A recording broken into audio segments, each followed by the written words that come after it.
Swiss, life should be beautiful because it should be experienced in the spectrum of different colors. Hi! Sa mga bagong dating pala sa ating YouTube channel, ako nga pala si Chan, ang inyong kaibigan. At samahan ninyo kami on our Klook North Coast Tour here in Taiwan.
Our meetup is here at Ximen exit number 4, and according to our itinerary, ang meetup time natin is at 9:45 AM at aalis tayo ng 10. Luckily para sa amin mga Swiss, ang inistayan natin is yung Hotel Midtown Richardson, which is also nasa harap lang ng Ximen exit number 4. So sobrang bilis lang, bumaba lang kami at ayan na, nandyan na kaagad yung bus. We'll be using the Klook tour bus para sa video na to, and mukhang puno yung bus natin.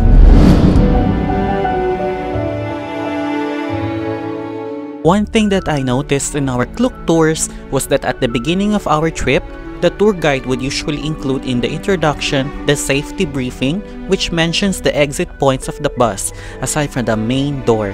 In addition, they also kept on reminding us to wear our seatbelts throughout our bus journey. Swiss, we've just arrived in our first destination in our Klook Northern Coast Tour. Nandito tayo sa Yilyu Geopark. Ang travel time natin is approximately 1 hour from our meetup point doon sa may Ximending exit 4. Para sa Northern Coast Tour natin, dito sa Klook, hindi pa included yung 120 NTD nating entrance fee. Iko-collect yun ng tour guide sa inyo on the way here. Tapos, kung meron naman na kayong booking online, i-verify niya lang yun. Tapos, ang gagawin nila is pagbaba ninyo ng bus, mag-stay put lang kayo dito sa may entrance banda, and then after that, i-gather nga na kayong lahat para i-hand over yung inyong mga tickets bago kayo pumasok doon sa Yilyu Geopark. Ang sabi nila, the closest thing that you can ever experience Mars is by visiting Yilyu Geopark. Pero Mars, grabe naman talaga ang init dito kapag bumisita kayo sa Taiwan ng midsummer. Kung mapapansin niyo ang paligid ko mga Swiss, it's mostly brown here. That is because yung majority nitong Yilyu Geopark is made out of sedimentary rocks. Ngayon, yung mga rock formation na yan has been there because of the sea erosion. Originally kasi ang Taiwan mga Swiss was under the sea. So, nung nagkaroon ng mga pressure between tectonic plates, umangat yung Taiwan. At ayan, nandito na siya ngayon. Iba-iba yung mga formation ng mga rocks dito. Mostly is may mga honeycomb style. Tapos, yung iba naman dito gagamitan ninyo ng imagination. Kaya nga meron silang tinatawag dito Queen's Head. Yung Queen's Head mga Swiss, sabi nila, sabi ng tour guide natin as of now, mga 3 to 4 years na lang daw yun. Kasi every year, there's about 2 to 5 centimeters na nababawasan yung kapal nung sa leeg. Kaya baka siguro pagbalik natin dito after 5 years, wala na siya. So ngayon, we'll take the opportunity para at least makita muna natin yung Queen's Head. Tara Swiss, special tayo dito sa Yilyu Geopark.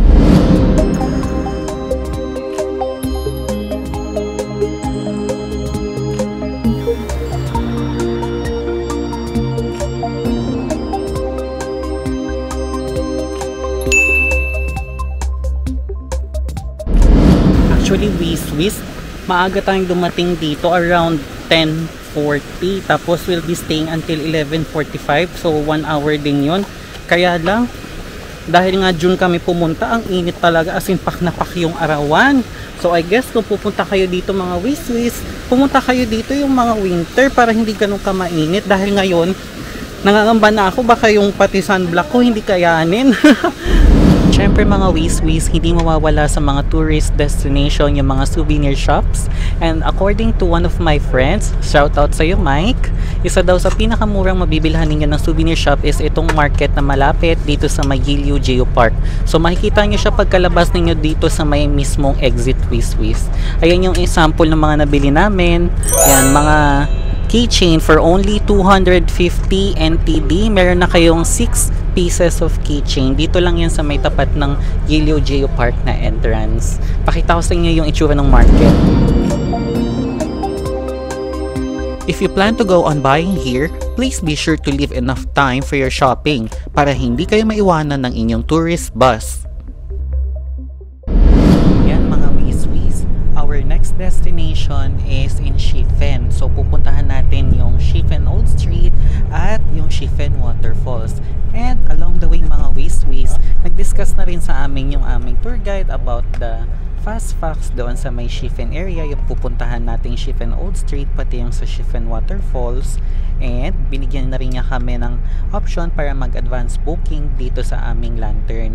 Just so you know mga wiswis, yung lantern pala hindi siya yung parang kung anong color ang gusto mong piliin. Like for example, red, green, blue, white, ganun. It comes with combinations pala. So you really have to decide kung ano yung color combination na pasok sa gusto mong sulatan ng mga wish mo. Pero actually, meron namang 7 sets of colors. So I think that should be enough diverse choices para sa'yo na makapili kung anong gusto mong maging or preferred mong colors na masulatan. Tapos, binigyan niya rin kami ng option na makapag-book na rin ng aming lunch. So, for our lunch, ang pinili namin is chicken wings. Lahat-lahat ng yan mga wiswis, i-feature ko sa inyo once we reach Shifen. So, dumating na tayo sa ating next stop mga wiswis. Dito tayo ngayon sa may Shifen Old Street. So, Shifen is actually the literal translation of 10 portions. Kasi kagaya ng sa Jufen, which is translated to 9 portions, itong Shifen, meron din siyang 10 families na originally nakatira dito before. At yung 10 families na yon, whenever may mag-order na isa, is sumasabay na lahat. So, lagi silang 10 portions of order. Ngayon, itong Shifen Old Street mga wiswis is one of the stops along Pingxi Line. Isa siya sa pinakasumikat na stops dito. Yung Pingxi Line kasi is ginagamit before nung Japanese para i-mine yung mga coal na tinatransport nila before. Then, yung pagpapalipad ng lantern can be traced back sa history ng mga Chinese before doon sa Fujian province where most of the Taiwanese people originated. Yung pagpapalipad ng lantern, ang pinaka-meaning yan before mga wiswis is to signify na safe na yung lugar. Kasi nung unang panahon dito, medyo magulo gawa ng maraming bandits, mga magnanakaw, ganun.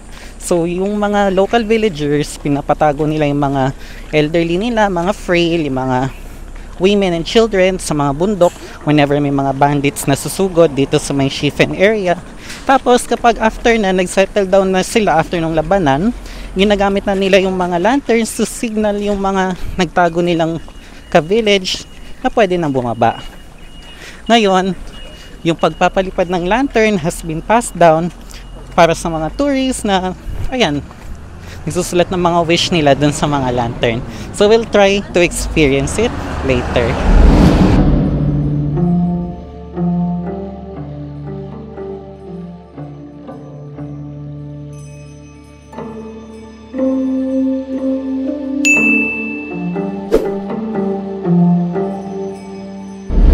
Ito na yung pina-pre-order sa ating lantern mga wiswis, and like I told you, meron siyang 7 sets of combinations with 4 colors each para mayroon kayong diverse choices kung ano ba yung gusto ninyo.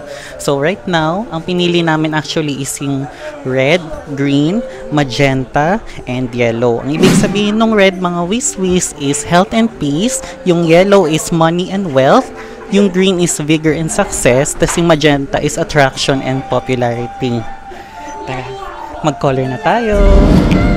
Our wishes are as follows. For the popularity, si Mama ay manalo sa loto. For me naman is more subscribers at mapakalat ko ang Wiswis movement sa maraming tao because I believe everyone deserves to have a good friend and no one should be left behind. For our health, Mama wishes for her high blood to go away, and for myself, I wish for my good mental health because I won't deny it mga wiswis. Sometimes nagre-relapse pa din ako sa nangyari sa akin sa Kuwait. For our career, ang wish ni Mama is more travel. And for me naman, ang wish ko is for a successful YouTube career. Dahil sa totoo lang wiswis, ayoko na maging OFW at pangarap ko nang makauwi sa Philippines para makasama ko na si Mama for good. For the money wish, manalo sa loto pa din ang gusto ni Mama. And for myself, is stability. Dahil sabi ko sa kanya, kahit gaano pa kalaki ang pera, need natin maging financially stable to live a happy and wealthy life. Kayo mga wiswis, anong wish ninyo in life? Masyadong mabilis sa mga nangyayari dito sa Klook Tour natin mga wiswis. We were given 1 hour doon sa may Ship and Old Street. Kaya lang honestly, hindi siya enough time for me. Kasi medyo ma-effort yung magsulat ka doon sa may lantern. Or ewan ko, baka kasi nag-video ko kaya ganun. Kaya ang tagal yung sequencing ng mga ganap. Tapos sabi ko sa inyo, di ba, i-share ko yung chicken. May mistake ako wiswis. Kasi naman tong tour guide, ang mode of communication niya by WhatsApp, meron pala siyang follow-up question kung ilan daw yung chicken na orderin. Hindi ko naman na ino-open yung WhatsApp kasi nga pang trabaho yun. Ayoko nakita ng something about work. Kaya ayan, hindi na-order yung chicken namin. Ang ending, naghanap-hanap pa kami na pagkain ni Mama. So, for our lunch, we only had bread dun sa may Family Mart. Right now, naglalakad na kami dito sa may papuntang Shifen Waterfall. Only 1 minute away lang siya from Shifen Old Street mga wiswis. As in, hindi ka pa nakakapagkabit ng seatbelt, baba agad. Ang sabi ni Kuya Tour Guide, 15 minutes daw yung lakad dito. Yung Shifen Waterfall, mga wiswis, is considered as the Little Niagara ng Taiwan. Ayun. Pero for me, ang remarkable about this Shifen Waterfall is that sabi sa aking readings, kapag nasakto mo daw yung lighting, may makikita ka daw na rainbow. O diba, parang inline siya dun sa ating motif na Pride Season series.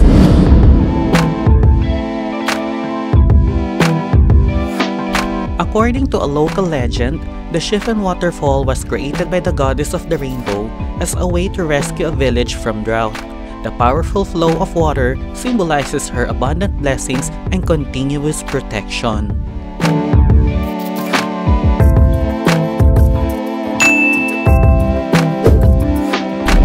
Wiswis, welcome to Shifen Waterfalls! Actually, Wiswis, lahat ng pagod namin from Yellow Geopark, pati dun sa may Shifen Old Street, parang nawawala dito sa may Shifen Waterfalls. Kasi napakamalamig dito kahit na summer, may hangin, tapos mabundok, mapuno. So, nalilessen niya yung init ng paligid. Napakasaya dito mga wiswis. You should really definitely visit Shifen Waterfalls. Honestly ha, siya yung pinaka-feeling kong underrated na pupuntahan namin. Like, hindi ako nag-expect masyado. But it turns out na maganda pala siya experience makarating dito. So, tara, mag-book kayo sa Klook mga wiswis ha. Tsaka gamitin nyo yung ating discount code which is Only Chance.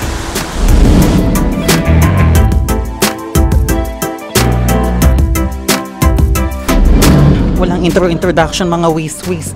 Nandito na tayo sa Shifen Old Street. Hindi ako na-inform. Mag-aakyat pala to. Akala ko konting akyat lang pero sabi niya 320 steps. I forgot kung ano ba yung sa Hong Kong, yung sa Tian Buddha nung inakyat namin ni Mama. But anyway, some short story in Shifen Old Street. Pasensya na kahiningal ako. Ang sabi, Shifen, kagaya sa Shifen, kung Shifen is 10 portions, Shifen is 9 portions. Meaning to say, merong original 9 families na nakatira dito. At tuwing mag-order sila, from the top, it always comes in 9 portions. So, yun yung literal translation ng Shifen. Sikat tong Shifen Old Street dahil sa madaming local Taiwanese restaurants, mga knickknacks na makikita ninyo. Plus, yung tea house na sinasabi nilang kamukha nung sa Spirited Away. if you've seen the movie. Pero according to Hayao Miyazaki himself, hindi naman daw talaga yun yung pinagbasihan dito sa Juffin Old Street. Rather, it's another onsen in Japan itself. Ayan.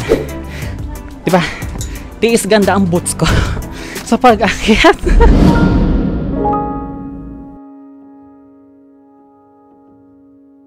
Gayunpaman mga wiswis, kahit nasabihin nilang hindi talaga dito inspired yung Spirited Away movie ni Hayao Miyazaki, for me, I won't deny na ramdam ko pa din yung pagiging Spirited Away niya o yung pagiging Studio Ghibli inspired nitong lugar na ito.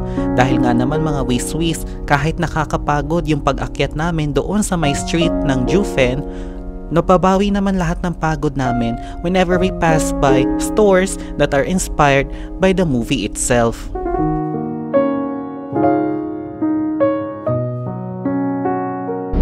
Wiswis, while walking along dito sa Juffin Old Street, we came along a store na nagbebenta nitong eget. Alam nyo ba, nakita ko yan before nung nasa Hong Kong tayo, dun sa may Sky 428. I actually planned on buying that before, kaya lang kasi siguro masyado kaming nalibang noon ni Mama, tsaka focus kami dun sa heights phobia namin, is hindi na kami nakabili. So since nandito na tayo ngayon, I will take advantage of the opportunity na makabili na tayo nitong eget na gusto kong matry.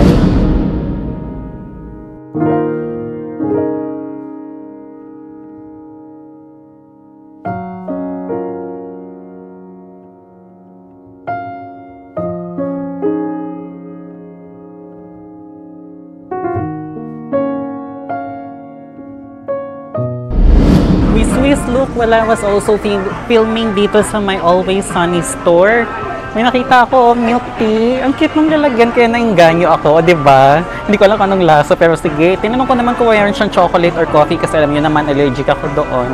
But ayan, we're gonna try this milk tea along with our eget. So ayan na yung ating in order. Diba? Ay, it comes with a spoon. Tingnan ko nga kung masarap. So it comes with vanilla or chocolate ice cream, kung ano yung gusto ninyo.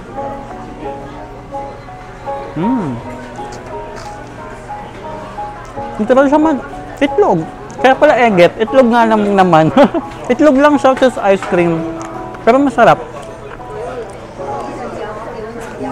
Walang harong extras, masarap na. Wiswis.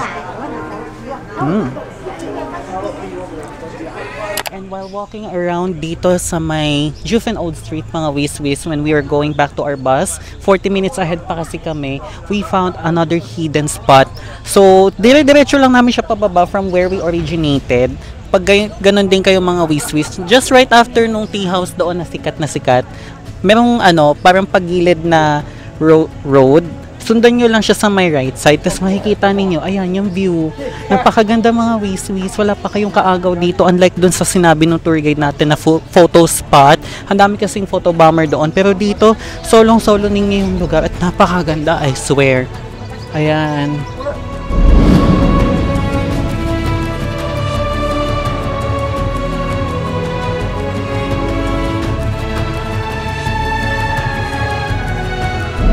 At dito na nga nagtatapos ang ating North Coast Tour with our Klook booking mga wiswis. Dito tayo dinap ng ating tour bus sa may Rauhe Night Market malapit sa MRT Songshan Station.